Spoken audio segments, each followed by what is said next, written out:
नमस्कार विद्यार्थी मित्रांनो, यापूर्वी सुद्धा पेसाच्या जीआरच्या अगेन्स्ट मी 2 व्हिडिओ घेतलेले, एक तलाठी भरती संदर्भात आणि एक शिक्षक भरती संदर्भात. तरी काही मुलांचा प्रश्न आहे की सर तुम्ही तलाठी शिक्षकांवरती बोलले, पण पेसाचा जो जीआर आहे यामध्ये पेसा म्हणजे काय, कुणासाठी आरक्षण आहे, तिथे जागा भरल्या जाणार म्हणजे काय, रिक्त आहेत का, त्या भरल्या जाणार तर फक्त पेसा म्हणजे आदिवासी एसटी उमेदवारांसाठीच आहे का, ओपनच्या विद्यार्थ्यांव्यतिरिक्त इतर कॅटेगरीच्या विद्यार्थ्यांना पण तिथे अप्लाय करता येईल का, हे पण आम्हाला सांगा. आणि तुम्ही 2 फक्त पदांबद्दल बोलले, तर इतर पदांबद्दल सुद्धा सांगा. त्यांच्या पण जागा तिथे रिक्त असल्या तर त्या भरल्या जातील का आणि आम्हाला संधी मिळेल का. सो या सगळ्यांबद्दल थोडक्यात माहिती तुम्हाला या व्हिडिओच्या माध्यमातून सांगतो, कारण बरेचसे प्रश्न आमच्या टीमकडनं जर येत आहे की सर यावरती बऱ्याच मुलांचे कॉल येत आहे आमच्या हेल्पलाईन नंबरला. सो याच्यावरती छोटासा व्हिडिओ घेऊन तुमच्या ह्या प्रश्नांची उत्तरं या व्हिडिओच्या माध्यमातून देण्याचा हा प्रयत्न आहे. सो हा जीआर बद्दल मी पाठीमागे सर्व दाखवलेला आहे. सो जीआर फक्त मी हेडिंग दाखवतो, पूर्ण जीआर दाखवत नाही. पाठीमागचे 2 व्हिडिओ आहे, तुम्ही बघितले असतीलच, नसेल तर बघून घ्या किंवा खाली डिस्क्रिप्शन त्याची लिंक दिलेली आहे. सो बघूया जीआर विद्यार्थ्यांचे प्रश्न काय. 17 संवर्ग कोणते आणि 13 जिल्हे कोणते, जागा भरल्या जाणार का आणि सर्वांना संधी मिळणार का, हा एक महत्त्वाचा त्यांचा प्रश्न खरं म्हणजे होता. सर तुम्ही सांगितलेलं आहे, पण आम्हाला स्पष्ट करून सांगा की सगळ्यांना संधी मिळेल तर कशी मिळेल. चला बघूया मग त्याबद्दल थोडक्यात माहिती. बघा हा जीआर आत्ताच आलेला आहे 11 फेब्रुवारी 2026चा. यामध्ये त्यांनी काय सांगितलंय बघा, पेसा क्षेत्रामध्ये ना पदभरती थांबवण्यात आली होती. यावरती सर्वोच्च न्यायालयामध्ये ही न्यायालयीन प्रोसेस चालू असल्यामुळे ही प्रोसेस थांबवली होती. पण न्यायालयाने मागच्या वर्षात म्हणजेच 6 ऑक्टोबर 2025 आणि 17 नोव्हेंबर 2025 रोजी यावरती निर्णय दिला आणि पदभरतीला त्यांनी मान्यता दिली. पण पदभरती करताना इथे काही निकष लावलेत. मग त्या निकषाच्या अंती इथे सामान्य प्रशासन विभागाने हा जीआर काढलेला आहे. ह्या जीआर मध्ये त्यांनी सांगितलेलं आहे की त्या 13 जिल्ह्यांमध्ये जे जिल्हे पेसा अंतर्गत येतात. आता पेसा अंतर्गत येतात ते जिल्हे कोणते आणि का त्यांना पेसा अंतर्गत म्हणतो आपण ते पण सांगतो. आणि 17 संवर्गामध्ये कशी पदभरती करायची त्याची सूचना दिलेली, त्यांनी मार्गदर्शन सूचना दिली. चला बघूया यामध्ये काय सांगितलंय. 17 संवर्ग कोणते, त्यात शिक्षक तर आहेच, बरोबर आहे. 17 संवर्ग कोणते, आता बघा पाठीमागच्या व्हिडिओत फक्त मी तलाठी शिक्षकांवरती जास्त भर दिला होता, पण हे सगळे संवर्ग त्यामध्ये आहेत. जसं की तलाठी पण आहे, महसूल वन विभागाचा आहे, उपविभागीय अधिकारी. आता हे 17 संवर्ग मी तुम्हाला दाखवतोय ना, याचा पण जीआर आहे आणि त्या जीआरचीच माहिती तुम्हाला परिशिष्ट क मध्ये दिली, जीआर मध्ये त्याचीच माहिती मी तुम्हाला इथे दाखवतोय बघा. बरोबर आहे. हा शासन निर्णय क्रमांक इथे दिलेला आहे, बरोबर, 2018चा आहे तो. सर्वेक्षक अधिकारी आहे. ग्रामसेवक बघा, ह्या पदासाठी मुलांना जास्त नोंद आहे, म्हणजे आपल्या दररोजचा लाईफस्टाईलमध्ये पण याची नाव आपण घेतो आपण. जिल्ह्यातील विभाग प्रमुख असतो. अंगणवाडी पर्यवेक्षिका पर्यवेक्षक त्याचंही पद या 17 संवर्गामध्ये येतं. शिक्षकांचंही पद येतं, बरोबर. आदिवासी विकास निरीक्षक पण आहे. कृषी सहाय्यक बघा, हे सुद्धा पद यामध्ये येतं. कृषी डिपार्टमेंटचे विद्यार्थी असेल ना, ॲग्रिकल्चरचे, त्यांचंही पद आहे. पशुधन पर्यवेक्षक हे पद यामध्ये येतं. त्याचबरोबर आरोग्य विभागाचं पद आहे. सहाय्यक परिचारिका व प्रसविका एपीडब्ल्यूबी, बहुउद्देशीय आरोग्य सेवक एमपीडब्ल्यू. त्यानंतर वनरक्षक हे सुद्धा महत्वाचं पद विद्यार्थ्यांसाठी. कोतवाल हे सुद्धा पद येत आहे. वन अन्वेषक, स्वयंपाकी, प्रयोगशाळा परिचर, कामाठी आणि पोलीस पाटील हे सुद्धा विद्यार्थ्यांसाठी महत्वाचं पद आहे. बघा इथे मी स्टार करून ठेवतो की ज्यासाठी विद्यार्थी म्हणजे खूप मोठ्या प्रमाणात या पदांसाठी तयारी करतात, हे स्टार करून ठेवतो मी. कृषी सहाय्यक पण ओके. मग हेही पद या 17 संवर्गामध्ये येतात. बघा आता इथे 13 जिल्हे कोणते, तर 13 जिल्हे बघा हे आहेत: ठाणे, पालघर, नाशिक, धुळे, नंदुरबार, जळगाव, अहमदनगर, पुणे, नांदेड, अमरावती, यवतमाळ, गडचिरोली, चंद्रपूर. मग ह्या जिल्ह्यांनाच आपण पेसा जिल्हे का म्हणतो, ह्या जिल्ह्यांना पेसा जिल्हे का म्हटले जातात, तर त्याला कारण असं आहे की ह्या जिल्ह्यामध्ये एसटी कॅटेगरी, ज्याला आपण म्हणतो आदिवासी प्रवर्ग किंवा आदिवासी वस्ती जास्त आहे, लोकसंख्या जास्त आहे, म्हणून या जिल्ह्यांना पेसाचा दर्जा मिळाला. पेसा आरक्षण लागू करण्यात आलेलं आहे.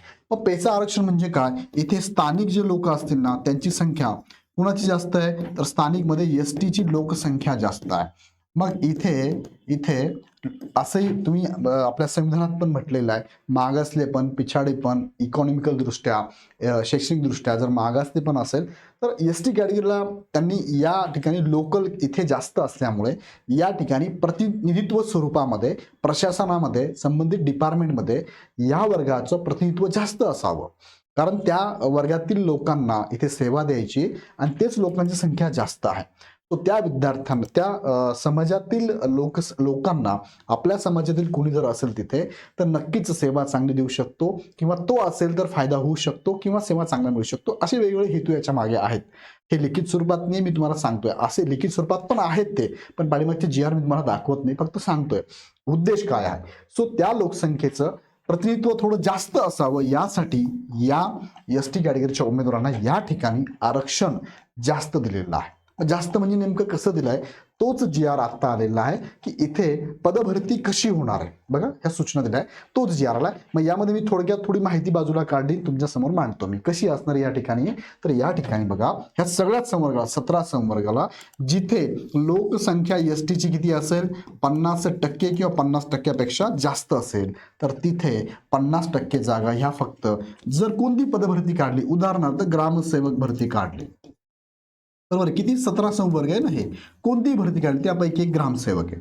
मग ग्रामसेवक पद भरत असताना सपोज मी एखादा जिल्हा घेतला त्यामध्ये नाशिक पण आहे, नाशिकमध्ये ग्रामसेवक पदाची जाहिरात जर आली तर ह्या ग्रामसेवक पदाला नाशिक जिल्ह्यामध्ये फॉर एक्झाम्पल किती जागा आहेत, 100 जागा आहेत, बरोबर, 100 जागा आहे.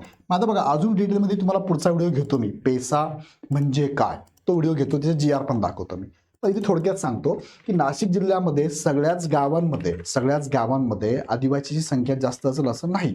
मग ज्या ज्या गावात संख्या जास्त असेल तुम्ही जाणून घेऊ शकता तिथल्या ग्रामपंचायतमध्ये जाऊन ग्रामसेवकाकडनं, तिथं असेल तो प्रशासकीय अधिकारी असेल त्या अधिकाऱ्याकडनं समजून घेऊ शकता की हे गाव पेसा अंतर्गत येतं का. जर ते येत असेल त्या पेसा अंतर्गत तर त्या गावामध्ये जे ग्रामसेवकाचं पद असेल त्या पदासाठी इथे एस टीच्या कॅटेगरीला उमेदवाराला इथे संधी जास्त मिळणार आहे. सो डिटेलमध्ये मी जात नाही, पण वरवर तुम्हाला माहिती थोडीफार देण्याचा प्रयत्न माझा आहे. पुढचा व्हिडिओ मी डिटेलमध्ये घेतो. बघा नाशिकमध्ये 100 जागा भरायच्या आहेत, मी एक्झाम्पल घेतलं तर त्यामध्ये 50% जागा ह्या एस टीसाठी असणार आहे. 50%. आता मी परत एकदा सांगतो की पूर्ण नाशिक जिल्ह्यामध्ये परत एकदा तुम्हाला गाव लेवलला जाऊन बघावं लागेल कोणत्या गावामध्ये लोकसंख्या ही एस टीची जास्त आहे. सगळ्याच ठिकाणी असेल असं नाही. नाशिक जिल्ह्याचं ओव्हरऑल संख्या आहे, एस टी कॅटेगरी संख्या आहे, मग ती कदाचित 50 पेक्षा असेल किंवा 25 ते 50% असेल किंवा त्यापेक्षा पुढचा नियम जो आहे निकष आहे ते पण असू शकतं 25%पर्यंत, 25%पेक्षा कमी असू शकतं. तो शासन ठरवतं. शासनाचं काय म्हणूया आपण जनगणना असते की कोणत्या ठिकाणी ते संख्या जास्त आहे ते शासन ठरवतं. शासनाकडे ऑलरेडी याच्याबद्दलचा डाटा असणार पण आहे. ओके, मग मी एक्झाम्पल फक्त आपल्यासाठी घेतोय. 100 जागा आहे, मी एक्झाम्पल मध्ये सांगतो की मी 50 जागा ज्या असतील ना ते एस टी कॅटेगरीसाठी असतील. किती, 50 जागा, आणि उर्वरित 50 ज्या जागा आहे ना ऑदरसाठी. मग ऑदरमध्ये सगळेच, आता इथे जरी त्यांनी सांगितलंय की ओपन आहे, मग मला सांगा ओपन मध्ये कोण कोण फॉर्म भरू शकतं, सगळ्याच कॅटेगरीचे, ऑल कॅटेगरीचे उमेदवार यामध्ये जाऊ शकतात. मग तुम्ही ओबीसी असू देत, तुम्ही एस सी असू दे, तुम्ही एन टीचे प्रवर्ग सगळे असू दे, EWS असू दे किंवा SCBC असू दे किंवा ओपन असू दे, हे सगळेच प्रवर्ग ओपन मधनं इथे फॉर्म भरणार आहात आणि ओपनच्या मेरिटनुसारच इथे सिलेक्शन होणार आहे. लक्षात आलं तुम्हाला, मी याचा अर्थ सांगितलाय. 50% जागा ओपनला आहे म्हणजे सगळेच फॉर्म भरू शकता. म्हणजे याचा अर्थ असा होत नाही की सर आम्हाला संधी नाही का, मग इथे फक्त एस टी आणि ओपनचेच फॉर्म भरणार का, तर नाही. ओपन या प्रवर्गामध्ये कोणीही अप्लाय करू शकतं. सपोज आपल्या साध्या जाहिराती येतात, त्या जाहिरातीमध्ये असतं बघा एस ला 2 जागा आहे, एस ला 2 जागा आहे आणि ओपनला फॉर एक्झाम्पल 3 जागा आहे, जे काय असेल ते. एखादा कॅन्डिडेट सर मी SC आहे पण माझ्याकडे SC सर्टिफिकेट नाही आहे सर, मग मी काय करू सर, मग जरी त्याच्याकडे सर्टिफिकेट नसेल तरी तो फॉर्म भरू शकतो, तो ओपन मधनं जाऊ शकतो ना. आपल्या नॉर्मल ॲडमध्ये जातो की नाही ओपन मधनं, येस, अगदी तसंच आहे. इथे ओपन जागा ठेवलेल्या आहेत, बाकी कॅटेगरीला इथे आरक्षण दिलेलं नाही, डायरेक्ट ओपन आहे. गॉट इट, समजलं का, मला कमेंटमध्ये नक्की कळवा, म्हणजे तुमच्या मनातल्या प्रश्नाचं उत्तर भेटलं का. सेम इथे पण तुम्हाला जिथे लोकसंख्या 25 ते 50% दरम्यान असेल तिथे सुद्धा याच पद्धतीने इथे पदभरती होणार. बघा सेम आहे खाली पण, फक्त तिसरा जो निकष आहे तो आहे 25 टक्केपेक्षा कमी जर लोकसंख्या असेल त्या जिल्ह्यातली त्या गावाची, तर मात्र इथे तुम्हाला आरक्षण मिळणार आहे. कसं आरक्षण असणार आहे, तर अनुसूचित जातीसाठी बघा 5% आहे. एसटी ज्यांच्यासाठी आपण पेसा म्हणतो ना, ते एससी कॅन्डिडेट त्यांच्यासाठी मात्र 25% आरक्षण असेल. हे बिंदू क्रमांक आहे. नंतर NT अ ला 1%, ब ला 1%, क ला 1%, ड लाही 1%, ओबीसी ला 1%, सॉरी SBC ला 1%, स्पेशल बॅकवर्ड, ओबीसी इतर मागासवर्ग, त्यानंतर अदर बॅकवर्ड क्लास, SC-BC ला 4% आणि EWS ला 4% आरक्षण असणार आहे. ओपनचं दाखवलं त्यांनी इथे, ओपन दिलं की त्यांनी इथे हा ओपन त्यांनी इथे सांगितलेलं किती टक्के आहे, 25% मध्ये. बघा हे 25% गेले. हे गावांमध्ये गावांसाठी 25 आणि 5 30, 30 आणि हे किती झाले 4 34, 1 35, 35 आणि 7 42 आणि 4 46, 46 आणि 4 50. मग 50 झालेत हे टोटल झालेत 50 आणि मग उरलेले 50% जे आहेत ना, हे 50% मात्र म्हणजे 50% हे झाले सर्व ऑल कॅटेगरीसाठी, ऑल कॅटेगरी ज्यामध्ये 25% कोण आहे, ST आहे आणि उरले 50% हे ओपनसाठी आहे. ओपनचे विद्यार्थी इथे फॉर्म भरू शकता किंवा हे सगळ्याच कॅटेगरी ओपनमध्ये जाऊ शकतात. तुमच्या प्रश्नाचं उत्तर देण्याचा प्रयत्न करतोय, समजतंय. आरक्षण कसं आहे बघा, सगळेच फॉर्म भरू शकता. कोणत्याही कॅटेगरीतून तुम्ही बिलॉंग करत असाल ना, म्हणजे ह्या GRचा अर्थ फक्त ST साठी नाहीये, फक्त ओपनसाठी नाहीये, तर अदर कॅटेगरीचे उमेदवार सुद्धा या ठिकाणी फॉर्म भरू शकतात. काही शंका नाही. बघा जुन्या विद्यार्थ्यांना माहिती असू शकतं, नवीन जे विद्यार्थी आहे ज्यांचा आता स्पर्धात्मक परीक्षेमध्ये सहभाग घ्यायचा आहे, करायचा आहे, त्यांचे बरेच प्रश्न असू शकतात. सो तो व्हिडिओ त्यांच्यासाठी बनवलेला आहे. नॉन विद्यार्थ्यांना ऑलरेडी माहिती आहे म्हणजे त्यांच्यासाठी हा व्हिडिओ नसेल कदाचित, किंवा कदाचित एखादी गोष्ट तुम्हाला ॲड ऑन पण होऊ शकते या व्हिडिओच्या माध्यमातून. ओके, सो अशा पद्धतीने ही भरती होणार आहे. आता पुढचा व्हिडिओ मी घेतो तुम्हाला, पेसा आरक्षण म्हणजे नेमकं काय, त्याचे निकष काय. याच्या अगोदर 1 वर्षापूर्वी हा व्हिडिओ मी ऑलरेडी घेतला होता, पण तरी नवीन विद्यार्थी मी मगाशी म्हटलं त्यांच्यासाठी मी पुढचा व्हिडिओ घेतो. तुम्हाला जर हा व्हिडिओ हवा असेल हा व्हिडिओ, तर मला कमेंटमध्ये पेसा नाव नक्की टाका, म्हणजे मला कळेल किती विद्यार्थ्यांना याबद्दलचे रिक्वायरमेंट आहे. त्याचे GR पण मी तुम्हाला सगळे दाखवतो. ते GR दाखवून पेसाबद्दलची माहिती तुम्हाला मी देतो. बरोबर आहे.